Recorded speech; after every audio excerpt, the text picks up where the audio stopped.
그리스도의 은혜로 너희를 부르신 이를 이같이 속히 떠나 다른 복음을 따르는 것을 내가 이상하게 여기노라. 다른 복음은 없나니 다만 어떤 사람들이 너희를 교란하여 그리스도의 복음을 변하게 하려 함이라. 그러나 우리가 혹은 하늘로부터 온 천사라도 우리가 너희에게 전한 복음 외에 다른 복음을 전하면 저주를 받을지어다. 우리가 전에 말하였거니와 내가 지금 다시 말하노니 만일 누구든지 너희가 받은 것 외에 다른 복음을 전하면 저주를 받을지어다. 이제 내가 사람들에게 좋게 하랴 하나님께 좋게 하랴 사람들에게 기쁨을 구하랴 내가 지금까지 사람의 기쁨을 구하였다면 그리스도의 종이 아니니라. 아멘. 여러분들은 복음을 어떻게 이해하고 있습니까? 복음이 무엇입니까? 오늘 사도 바울은 다른 복음이라고 표현했는데, 그러면 다른 복음이 있다면 바른 복음도 있는 것인데, 곧 올바른 복음은 무엇이고 다른 복음은 무엇일까? 우리가 정확히 이 바른 것이 무엇인지 그 복음의 그 원형을 정확히 이해하고 있으면 다른 복음들 곧 이단으로 인하여 전해지는 그 다른 복음들을 우리가 분별할 수 있고 그리하여 그들을 거절할 수 있는 힘이 생깁니다. 특별히 갈라디아 이 서에서는 지금 우리는 어저께 사도권에 대하여도 잠깐 보았고요. 지금은 그에 이어서 하는 이야기가 그 거짓 선지자들이, 거짓 교사들이 이 갈라디아 지역에 와서 곧 이 사도 바오로가 복음을 전한 이후에 다른 거짓 교사들이 와서 다른 복음을 전했다라고 이야기합니다. 그래야 갈라디아 지역에 있는 교회들이 꽤 큰 혼란에 빠져 있는 상태를 지금 진단하고 있는 겁니다. 당시에는 그 순회 교사라는 이런 사람들이 있었습니다. 예루살렘에서 떠나 자기 의에 충만하여 자기 열정으로 그 각 지역을 다니면서 이 복음을 가르쳤던 사람들이 있었습니다. 그것은 어떤 전통이냐면 이 헬라권에서는 이 헬라 사람들이 즐겨 했던 것들 중에 하나가 이 진리에 관하여 이 배우고 그것을 가지고 서로 서로 토론하고 그리하여 지식을 쌓아가고 많은 지식을 쌓으려고 하는 것이 그 헬라의 그 문화 중에 하나입니다. 그래서 헬라 지역에서 옛부터 이 철학이 발달하게 되어진 겁니다. 아리스토텔레스를 비롯한 그 많은 철학자들이 그런 문화 속에서 탄생하게 되어지는데, 그 문화가 이 헬라 지역에 있는 이 기독교 안에서도 그대로 들어오게 됩니다. 그러다 보니까 이 순회 교사라고 하는 사람들, 이렇게 토론을 즐겨하고 자기가 가지고 있는 지식을 전하기를 즐겨했던 사람들이, 그들이 크리스찬이 되어지고 그들이 자기 나름대로의 정리된 이 교리를 가지고 교회에 와서 전파를 했는데, 문제는 무엇이냐면 그들이 전파한 복음의 내용들이 바울이 전한 복음과 달랐다는 것입니다. 어떻게 달랐습니까? 다른 것은 물론 그들이 주장한 내용들은 지금 초지일관 이야기하는 것은 할례에 관한 것입니다. 모세가 전한 법, 그 법을 온전히 지켜야만 구원을 얻는다라는 것입니다. 근데 반면에 바울은 무엇을 주장했습니까? 아니다. 먼저 내가 예수 그리스도를 믿어야 한다. 믿음으로 구원을 얻는다라고 주장하는 것이죠. 그래서 갈라디아서는 이 믿음을 주장하는 믿음의 그 중요성, 구원은 내가 믿음으로 얻는 것임을 대선포하고 있는 것입니다. 믿음으로 구원이 시작되어지는 것이지 율법을 지킴으로 할례를 받음으로 인하여 구원이 시작되어지는 것이 아니라라고 단호하게 이야기하고 있습니다. 곧 믿음으로 내가 십자가의 구속사에 의하여 그 십자가의 은혜로 내가 구원받았음을 믿음으로 구원을 얻는 것임을, 그것이 바른 복음임을 이야기합니다. 그럼 복음의 그러면 본래의 모습은 무엇일까요? 바른 복음의 뜻이 무엇일까요? 이 시간 한번 말씀을 찾아보겠습니다. 창세기 3장 15절과 14절과 15절, 창세기 3장 14절과 15절을 제가 함께 읽겠습니다. 여호와 하나님이 뱀에게 이르시되 내가 이렇게 하였으니 내가 모든 가축과 들의 모든 짐승보다 더욱 저주를 받아 배로 다니고 살아있는 동안 흙을 먹으리라. 내가 너로 여자와 원수가 되게 하고 내 후손도 여자의 후손과 원수가 되게 하리니 여자의 후손은 내 머리를 상하게 할 것이요 너는 그의 발꿈치를 상하게 할 것이라. 이 사단, 뱀의 형상을 가지고 나타난 이 사단에게 여호와 하나님께서 선포하시는 내용입니다. 특별히 이 15절의 말씀은 복음의 그 원복음, 원시복음이라고 이야기하는 그런 원복음입니다. 처음 선포되어진 복음입니다. 이 복음이 무엇입니까? 이 복음의 내용을 보면 이 사탄은 너로 여자와 원수가 되게 하고, 여자와 원수가 되게 하고 내 후손도 여자와 그 후손과 원수가 되게 하리니라고 얘기합니다. 근데 여기서 우리가 보아야 할 것이요, 여자의 후손이 사탄과 원수 관계를 맺는다라는 겁니다. 그리고 그 여자의 후손은 내 머리를 상하게 할 것이다 라고 말합니다. 그러니까 머리가 상한다라는 것은 사단의 머리를 밟아 죽인다라는 것입니다. 이것이 원시복음입니다. 그런데 이 원시복음을 잘 보면 이 여자의 후손이 누구죠? 여자의 후손은 예수 그리스도를 말하고 있는 것입니다. 아담과 하와가 범죄함으로 인하여 그들이 범죄함으로 인해서 이제 하나님과 함께 살 수 없게 된 그들을, 그때에 하나님은 이미 구원의 계획을 세우셨던 것입니다. 때가 되어지면 여자 가운데 여자의 후손으로 내 아들을 보내어 너희들을 꼬드겨 죄를 짓게 한 그 사단의 머리를 밟아버려, 그리하여 그 사단의 저주가 끊기는 날이 오게 될 것이다 라고 선포하고 있는 것이죠. 근데 우리가 여기서 보면 한 가지 이상한 것이 있습니다. 이 구약 성경을 기록한 사람들은 물론 성령의 계시에 의해서 기록되어졌고, 또한 그 구약 성경을 받았던 사람들의 사고방식은 그때 당시엔 철저히 가부장이었습니다. 남성 위주의 사회였습니다. 그때 당시는 여자는 사람으로 온전히 취급받지 못했습니다. 그런데 그럼에도 불구하고 왜 남자의 후손이라고 이야기하지 않고 여자의 후손 가운데에 그리스도가 태어나리라라고 말씀하고 있느냐는 겁니다. 여기에 중요한 목적이 있습니다. 남자의 후손으로 사람이 태어난다면 그것은 육에 의하여, 정욕에 의하여 태어난 존재이기 때문에 그 정욕에 의하여 태어난 존재는 하나님의 형상을 온전히 가질 수 없다라는 것입니다. 이것은 나중에 어디에서 또다시 구별되어집니까? 아브라함의 후손에서 구별되어집니다. 육의 자식으로 태어난 이스마엘과 달거리가 끝나고 더 이상 임신할 수 없었던 이 사라에게 태어난 이삭은 둘의 본질이 다른 것입니다.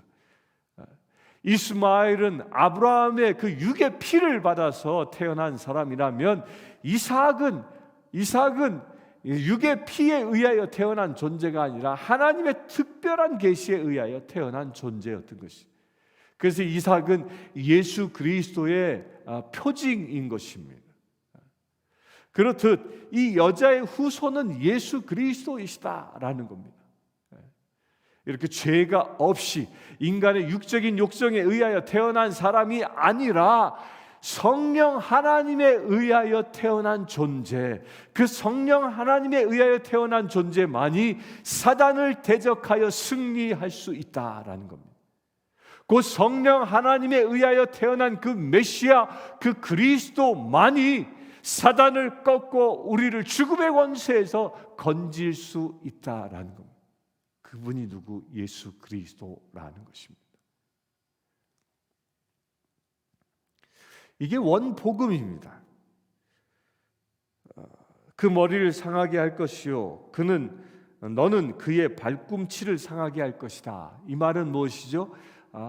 그 발꿈치를 상하게 한다는 것은 십자가에 못 박는다는 것을 예언하고 있는 겁니다. 그러니까 대가를 치르는 것이죠. 죄의 대가를 치러 독사가 발꿈치를 문다라는 건 뭐예요? 여자의 후손이 독사의 머리를 밟았을 때 이 독사가 꽤 꽈리를 틀어서 발꿈치를 물고 같이 죽는다라는 거예요. 같이. 그런데 어떤 일이 일어납니까? 그 죽음, 곧 십자가에서 예수 그리스도가 마치 독사에 의하여 발꿈치가 물려 그 독이 퍼져 죽은 것처럼 그 십자가에서 희생되셨습니다. 그런데 그 희생된 예수 그리스도를 누가 살리셨습니까? 하나님이 살리셨다는 거예요. 이것이 복음의 실체입니다. 따라서 이 예수, 나를 위하여 대신해 저 십자가에 죽으신 그 예수를 믿는 것이, 우리가 영원한 생명을 얻는 길이다라는 것, 이것이 복음이라는 겁니다. 이 예수 그리스도를 통하지 아니하고 나의 행실, 나의 선함으로 구원에 이를 수 있는 것이 아니라는 것입니다. 그래서 중요한 건요, 거듭남을 이야기하는 것입니다. 예수 그리스도의 그 십자가를 통하여 우리 죄된 자아가 그곳에서 예수와 더불어 죽고, 그리고 예수와 더불어 부활의 생명을 얻는 것, 이것이 바른 복음이라는 것입니다. 지금 현대 교회는 많은 부분 복음이 희석되어지고 복음이 변질되고 있습니다. 많은 교회 강단에서 예수 그리스도의 그 십자가의 복음이 선포되어지기보다는 사람들의 처세술이 이야기되어지고 인본주의적인 사고들이 이야기되어지고 어떻게 하면 세상에서 성공할 수 있을지 그런 성공신학들이 이야기되어집니다. 대표적인 게 긍정의 힘 이런 것들을 선포합니다. 예수 그리스도는 다 빠지고 내가 어떻게 하면 세상에서 성공할 수 있느냐, 그래야 내가 세상에서 어떻게 하면 잘 살 수 있느냐, 부귀영화를 누릴 수 있느냐, 이런 복음, 이런 것들이 복음이라고 가장되어져 강대상에서 선포되어지고 있습니다. 이것이 교회의 최대의 위기입니다. 교회가 위기에 빠지는 것은 이단이 장성해서도 아니요, 박해가 심해서도 아닙니다. 교회사를 보면 교회를 박해하는 세력이 커지고 박해가 커지면 커질수록 교회는 더 단단해집니다. 지금도 그런 일들이 일어나고 있습니다.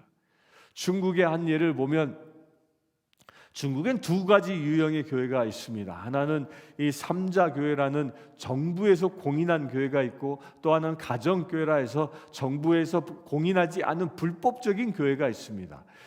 그 가정교회가 아주 이 공산당의 치하에서도 하나님의 은혜로 아주 굳건한 믿음을 지키면서 부흥하고 있었지요. 그런데 이 두 교단은 교회의 모습은 서로 일치되지 않았습니다. 서로가 서로를 받아들일 수 없었던 것이죠. 지나온 연역 때문에. 그런데 이들이 서로 하나 되어지게 하는 놀라운 계기가 있었습니다. 그게 무엇이었냐면 지금의 시진핑 주석이 어느 날 베이징 시내를 걸어 다니다가 베이징 시내 곳곳에 세워진 붉은 십자가를 보고 이렇게 수행비서한테 얘기합니다. 언제 우리 중국이 기독교 국가가 되었느냐? 우리는 공산당 국가다. 저 십자가들을 다 철거해버려라 라고 명령합니다. 그러자 그렇게 십자가가 세워져 있었던 그 교회들은 모두가 다 삼자 교회였습니다. 그 삼자 교회가 합법적인 교회였기 때문에 합법적으로 십자가를 세워놨던 것이죠. 그런데 그 시진핑의 말 한마디에 의해서 중국 땅에 있는 모든 건물에서, 예배당에서 십자가가 다 철거되어지는 일이 일어납니다. 그러자 그때서야 삼자 교회가 깨닫기 시작하고 삼자 교회가 다시 복음 앞에 서게 되고, 그러면서 가정교회와 삼자교회가 서로 연합하는 일들이 일어나고 있는 것입니다. 박해가 주어지면요, 교회는 더 복음으로 명확해지고 더 투철해집니다. 그런데 반면에 사단의 아주 간교함이 무엇이냐면, 그렇게 박해로 교회를 핍박하기보다는 기성교회를 무너뜨릴 때에는 그 기성교회의 다른 복음이라는 그 독과 같은 이 씨앗들을 심어 놓는 것입니다. 우리가 이 기성교회 가운데에 이 독과 같은 이 다른 복음이 무엇입니까? 그 가장 중요한 건요, 예수 그리스도 중심의 교회가 아니라 사람 중심의 교회가 되어질 때입니다. 그것을 오늘 말씀 10절에 이렇게 얘기합니다. 이제 내가 사람들에게 좋게 하랴, 하나님께 좋게 하랴, 이 말입니다. 교회가 어느 순간 성도들의 필요를 채우기 위하여, 육적인 필요, 성도들의 만족을 위하여 사역하기 시작하면, 곧 성도들의 귀를 즐겁게 하는 이야기들이 강대상에서 선포되어지고, 성도들의 육적인 만족들이 교회 안에서 채워지기 위하여 모든 사역이 집중되어진다면, 이것은 다른 복음으로 교회가 변질되고 있다는 겁니다. 교회는 오직 하나님께 좋게 하는, 곧 하나님을 기쁘게 해드리는 것이 교회의 본질이라는 것입니다. 여러분들 이 시간 새벽을 깨우고 기도하는 이유가 무엇입니까? 하나님의 사명을 감당하기 위함입니다. 이 땅에서 일어나 빛을 발하라 라는 이 사명, 이 땅을 하나님의 나라 되게 하라 라는 그 사명, 이 땅이 새 예루살렘 되게 하라 라는 그 사명, 그 사명을 붙잡은 자들이 이 새벽을 깨우고 있는 것이죠. 나의 어떤 소원 성취를 위하여 이 새벽을 깨우는 것이 아니라 오직 주님이 나를 통하여 일하기 원하시기에 그 주님의 부르심에 응답하여 여러분들이 새벽을 깨우고 있는 것입니다. 이것이 하나님을 좋게 하는 것이죠. 이것이 복음이 살아있느냐 아니면 다른 복음이 들어와 교회가 변질되어지고 있느냐를 구분할 수 있는 것입니다. 우리 사랑하는 성도님들, 하나님이 여러분들을 부르신 이유는 사람들을 좋게 하기 위해서가 아니라 하나님을 좋게 하기 위해서 여러분들을 부르셨음을 믿으시길 바랍니다. 이것을 분명히 깨닫는 사람들은 우리가 진정 하나님을 앞에 정결한 자로 예배자가 되어질 수 있는 것입니다.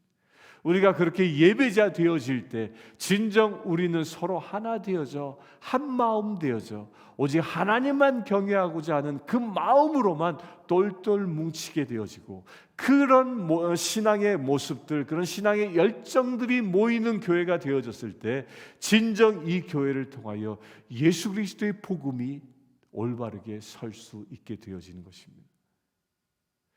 오늘 하루를 살아가시면서 이제 9월을 시작하는 이 시점에서 내가 진정 하나님께 좋게 하는 일이 무엇일까? 진정 하나님을 기쁘게 해드리는 일이 무엇일까를 묵상하시고, 그 어떤 것들이 여러분들에게 잡혀진다면 나를 좋게 하는 것이 아니라 하나님을 기쁘게 해드릴 수 있는 그 어떤 것들이 잡혀진다면 그것을 붙잡고 행하며 기도할 수 있는 저와 여러분들 되길 바랍니다. 함께 기도하겠습니다. 주 아버지 하나님, 예수 그리스도만이 길이요 진리요 생명이심을 믿음으로 고백합니다. 오직 그 십자가의 복음만이 우리에게 영원한 생명임을 우리가 믿음으로 고백합니다. 십자가의 복음을 통해서만 우리가 온전히 구원을 얻을 수 있음을 믿음으로 고백합니다. 아버지 하나님, 그래야 우리가 사람들의 눈치를 보고 사람들을 기쁘게 하는 삶이 아니라 오직 하나님 앞에 오직 하나님을 기쁘게 해드릴 수 있는 믿음의 삶을 살기를 원합니다. 9월의 첫날을 열고 있는 이 새벽 가운데 주님 앞에 결단한 귀한 심령마다 눈을 열어 주시옵소서. 눈을 들어 주님을 바라보길 원하오니 눈을 열어 주시옵소서. 그래야 온전히 주님만 바라보며 주님께 기쁨과 찬양과 영광을 돌릴 수 있는 거룩한 믿음의 제들 되게 하여 주시옵소서. 우리 주 예수 그리스도의 이름으로 기도드리옵나이다. 아멘. 지금 우리 주 예수 그리스도의 은혜와 하나님의 크신 사랑과 성령님의 감화 감동 교통 치유하심이 이 시간 예배하는 주의 사랑하는 모든 지체들 위해 지금부터 영원토록 함께 하실지어다. 아멘. 아프리카 케냐의 마소교교의 고아원생 스테이시는 여자아이입니다. 스테이시는 초등학교 진행을 희망합니다. 장래 간호사가 되는 것이 꿈입니다. 이 아이는 매달 학비와 점심 식사 비용으로 30불이 필요합니다. 이 아이의 후원자를 찾고 있습니다.